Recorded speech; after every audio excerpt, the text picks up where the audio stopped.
Selamat datang ke penerangan kita hari ini. Saya sangat teruja nak bimbing anda mendalami satu topik yang, jujur cakap, selalu dibincangkan, tapi ironinya paling kerap disalahartikan. Hari ini kita akan kupas tentang laluan ilahi. Fokus kita semestinya kepada tanda-tanda dan hasil istikharah. Kita akan sandarkan semuanya pada hadis, pandangan Imam An-Nawawi dan juga Ibnu Qayyim. Matlamat kita nak pecahkan mitos yang dah lama sangat bersarang dalam masyarakat kita dan kembali pada asas sumber klasik yang betul-betul tulen. Jom kita mulakan. Cuba anda jujur dengan diri sendiri sekejap, berapa kali lepas kita solat istikharah, kita terus tidur sebab mengharap sangat dapat petunjuk dalam mimpi. Kan, mungkin nak nampak orang berjubah putih ke, atau ada cahaya suluh terang-terang kat satu pilihan tu. Sebenarnya, budaya kita ni dah macam melazimkan kita untuk tunggu mimpi ajaib macam tu. Tapi, tahu tak, ini adalah salah faham yang paling besar. Dan hari ni, kita nak hancurkan mitos ni sama-sama. Okey, mari kita selusuri perkara ni. Mula-mula, kita tengok mitos lawan realiti istikharah. Lepas tu, petunjuk melalui hadis sahih. Seterusnya, kita selami panduan hati daripada Imam An-Nawawi, diikuti dengan hasil keputusan Ibnu Qayyim, dan akhirnya, 4 tanda praktikal istikharah. Jadi, kita masuk ke bahagian pertama, mitos versus realiti istikharah. Satu semakan realiti.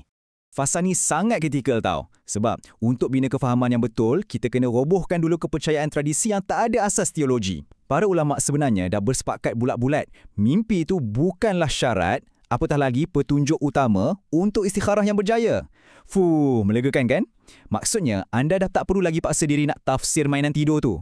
Ulama' jelaskan, petunjuk ilahi ni sebenarnya hadir melalui realiti. Ya, macam mana urusan tu terbentang kat depan mata kita di alam sedar. Bukan melalui bayangan misteri tengah-tengah malam tu. Seterusnya, bahagian kedua. Petunjuk melalui hadis sahih. Ini adalah bukti teras terus daripada Rasulullah sallallahu alaihi wasallam. Mari kita tengok dari sumber autoriti yang paling mutlak. Rahsia tentang macam mana istikharah ni berfungsi sebenarnya dah tersembunyi tepat dalam lafaz doa tu sendiri. Perhatikan betul-betul lafaz yang Nabi sallallahu alaihi wasallam ajar ni. Dalam Sahih Bukhari, riwayat Jabir bin Abdullah, terjemahannya berbunyi macam ni. Ya Allah, sekiranya engkau mengetahui bahawa urusan ini baik untukku, maka tetapkanlah ia bagiku dan pemudahkanlah ia untukku. Dan sekiranya engkau mengetahui bahawa urusan ini buruk untukku, maka jauhkanlah ia daripadaku dan jauhkanlah aku daripadanya. Kemudian jadikanlah aku reda dengannya. Perasan tak? Nabi SAW tak pernah janji pun pasal mimpi. Sebaliknya, baginda ajar kita untuk minta tindakan yang sangat spesifik dan nyata di alam realiti daripada Allah SWT. Jadi, ada dikotomi yang sangat cantik kat sini. Kalau pilihan tu baik, Allah akan tunjukkan kelancaran. Halangan tiba-tiba hilang, jalan tu rasa macam dibentang kapet merah, dipermudahkan. Tapi macam mana kalau buruk? Ia akan dijauhkan, urusan tu mungkin disekat dengan macam-macam halangan bertimpa-timpa. Tapi, dan ini yang magicsnya, anda dianugerahkan rasa rida. Satu ketenangan dalaman walaupun anda tak dapat benda tu. Sangat jelas kan? Kalau baik, Allah beri jalan mudah. Kalau buruk, Allah ciptakan jarak dan lindung hati anda daripada rasa kecewa. Seterusnya, bahagian ketiga. Panduan hati Imam An-Nawawi. Macam mana kita nak mengemudi pergolakan dalaman ni? Tadi kita dah faham pasal realiti luaran. Sekarang kita kena pandang ke dalam diri pula, psikologi kita sendiri. Kat sinilah tokoh besar macam Imam An-Nawawi bagi panduan yang sangat mendalam. Beliau perkenalkan satu konsep yang dipanggil insyirah as-sadar atau kelapangan dada. Ia bermaksud satu perasaan lapang, tenang dan ada kecenderungan yang rasional dalam hati kita terhadap satu pilihan tu. Dalam kitab Al-Azkar dan Al-Majmu', beliau ajar, lepas istikharah, kita kena ikut pilihan yang tiba-tiba bawa rasa tenang yang jelas. Bukan rasa yang dibuat-buat tau. Tapi, ini ada satu tapi yang sangat besar. Imam An-Nawawi letakkan satu syarat ketat. Langkah pertama, anda wajib kosongkan kehendak. Maknanya, neutralkan dulu hati dan keinginan asal tu. Langkah kedua, barulah buat solat istikharah. Dan langkah ketiga, lepas solat tu, baru perhatikan kecenderungan rasional yang muncul. Imam An-Nawawi pesan sungguh-sungguh ni, kalau anda tak kosongkan kehendak pada langkah pertama tadi, anda mungkin bukan tengah ikut petunjuk Tuhan. Sebaliknya, anda cuma ikut ego dan nafsu sendiri yang dah memang ada sebelum solat lagi. Bahaya kan? Okey, bergerak ke bahagian 4. Hasil keputusan Ibnu Qayyim tentang penyerahan kepada realiti luaran.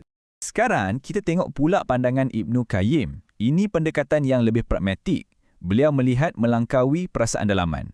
Menurut beliau, kebenaran mutlak istikharah tu sebenarnya ada pada taufik, iaitu apa yang akhirnya Allah takdirkan dan izinkan untuk betul-betul berlaku dalam hidup kita. Menerusi kitab Madarish As-Salikin, beliau jelaskan tugas anda tu mudah je. Jalan terus ikut perancangan asal dan letakkan tawakal. Kalau Allah izinkan benda tu jadi dan selesai, itulah taufik. Itulah jawapan muktamar Allah untuk anda. Habis tu macam mana kalau hasilnya tak jadi macam yang kita nak? Di sinilah konsep ar-rida atau keredaan hati memainkan peranan. Ia bermaksud tahap kepuasan yang luar biasa di mana Allah cabut segala kerisauan dari dada anda, tak kisah macam mana pun kesudahan urusan tu. Malah, Ibn Qayyim menganggap ar-rida ni sebagai tanda paling hebat untuk istikharah yang berjaya.